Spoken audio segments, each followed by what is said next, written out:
La Côte d'Ivoire, pays de l'Afrique de l'Ouest, a un réseau routier constitué de 81 996 km de routes dont 6 514 km de routes bitumées et 75 482 km de routes en terre. Elle figure parmi les réseaux routiers les plus importants de la sous-région et rassemble un parc automobile de plus d'1 200 000 véhicules.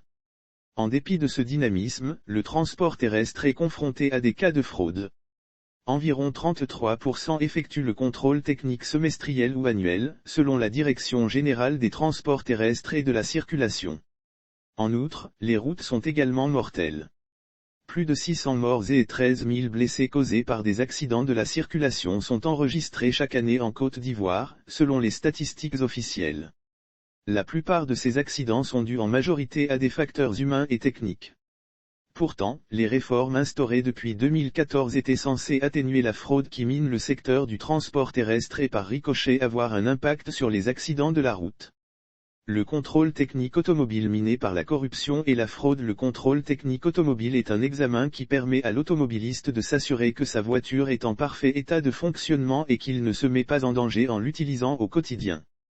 Il porte entre autres sur l'identification du véhicule, le freinage, la direction, les pneus, l'éclairage et la signalisation, la structure carrosserie, la visibilité, la pollution etc.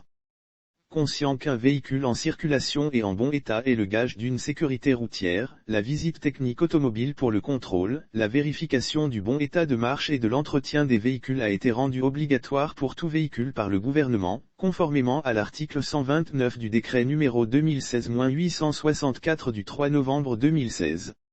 Elle a également pour but de s'assurer que le véhicule automobile n'a subi aucune transformation susceptible d'avoir modifié ses caractéristiques techniques.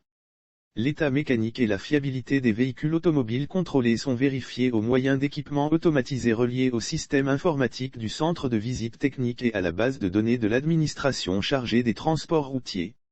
Ces contrôles sont complétés par des contrôles visuels. Et, à la fin de la visite technique automobile, un certificat de contrôle technique sécurisé est établi immédiatement, visé par l'agent contrôleur qui l'a effectué et remis à la personne qui présente le véhicule au contrôle technique. Tel est le processus prescrit par le cahier des charges type relatif à l'organisation de la visite technique automobile des véhicules automobiles. Par ailleurs, l'activité de visite technique a été libéralisée depuis 2016. Mais cette réforme du contrôle technique automobile a-t-elle réellement permis de mettre fin à la corruption et la fraude qui minent ce secteur ?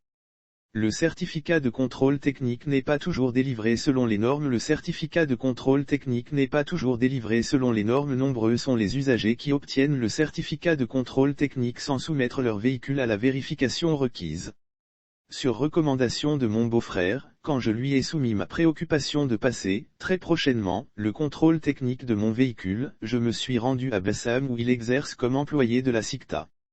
Une fois là-bas, il est venu avec un appareil pour collecter les informations sur ma voiture, il m'a demandé d'aller à la caisse pour payer les frais relatifs à la visite technique et de patienter juste quelques minutes pour récupérer mon certificat de visite technique. Et c'est ce que j'ai fait. Sans même que mon véhicule ne soit monté sur leurs installations pour le test, j'ai obtenu mon certificat et je suis rentré chez moi, nous confie Kaka. Pascal, entrepreneur en bâtiment. Son témoignage atteste qu'il est possible pour un usager de contourner, avec la complicité de l'agent contrôleur de la station de visite technique, le contrôle technique automobile et obtenir son certificat. Et pourtant l'article 10 du cahier des charges type relatif à l'organisation de la visite technique automobile des véhicules automobiles est sans équivoque à ce sujet. Sont considérés comme faux, sans que les énumérations ci-après ne soient exhaustives, les certificats de contrôle technique sécurisé délivrés dans les conditions suivantes, certificat de contrôle technique sécurisé délivré sans présentation du véhicule pour lequel la visite technique automobile était prévue, prescrit ce texte. Interrogé justement sur la présence d'intermédiaires aux abords des stations de visite technique en vue de convaincre les usagers à leur remettre de l'argent afin que leur contrôle technique réussisse, Sandrine Siego, responsable communication de Meyelia nous a apporté des éclairages. Il faut dire qu'au départ, nous avons sollicité l'appui de nombreux mécaniciens et garagistes, afin qu'ils nous accompagnent dans la prospection, qu'ils nous apportent des clients. Certainement que quand ce partenaire mécanicien, parlait à l'inspecteur pour dire que le monsieur là c'est moi qui l'ai envoyé, c'est pour lui dire que vous êtes son client. Il y a une nuance, parce qu'on les rémunère en fonction des clients qu'il apportait. Quand ils viennent, ils disent, celui-là, ce véhicule, c'est moi qui l'ai envoyé. Ils sont rémunérés pour cela. Si on peut vous faire une faveur, ça sera exactement sur la base du cahier des charges. Le chef de station peut user de son pouvoir discrétionnaire pour accorder la visite sur cette base, s'il juge que le point mis en cause est mineur, a-t-elle expliqué. Sandrine Siego ne conteste donc pas la présence d'intermédiaires aux abords de leur station de visite technique automobile. Par ailleurs, le chef de station de contrôle technique peut-il vraiment, selon ses dires, user de son pouvoir discrétionnaire pour accorder le certificat de contrôle technique à un automobiliste la base du cahier des charges? S'agissant toujours de la présence des intermédiaires sur lieu de visite technique, cette réalité n'échappe pas aux autorités gouvernementales.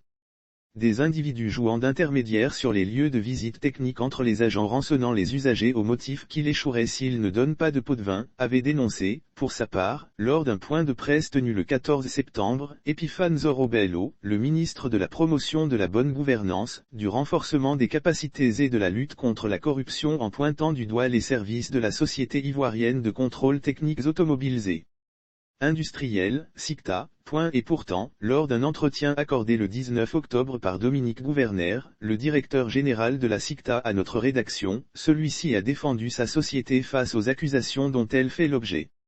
Aussi, vous parlez de la fraude. Aujourd'hui comme hier ou avant-hier, il est impossible, je dis bien impossible qu'un véhicule qui fait son contrôle à la SICTA ne puisse passer la visite technique et ne puisse obtenir son certificat sans que le véhicule soit en état. Donc, il faut taire un peu les rumeurs. Les gens disent des choses et moi je peux vous dire aujourd'hui que nous avons des processus de qualité interne parce qu'on est certifié ISO, parce qu'on a mis en place depuis de nombreuses années des processus de qualité qui font qu'aujourd'hui c'est impossible. Si l'usager a réussi sa visite chez nous, c'est que son véhicule est en état. S'il a échoué, c'est que son véhicule n'est pas en état. Chez nous chaque contrôleur est tracé. Chaque ligne de contrôle est tracée. Chaque inspection est tracée. Chaque inspection est auditée. Vous vous rendez compte? Chez nous donc, c'est impossible, a-t-il indiqué. Malgré le vigoureux démenti du directeur général de la SICTA, nous avons constaté, pendant notre enquête, l'existence d'un business lucratif, entretenu par certains agents contrôleurs et intermédiaires aux abords ou dans l'enceinte des stations de contrôle technique automobile. Des faits également dénoncés par le ministre de la promotion de la bonne gouvernance, du renforcement des capacités et de la lutte contre la corruption.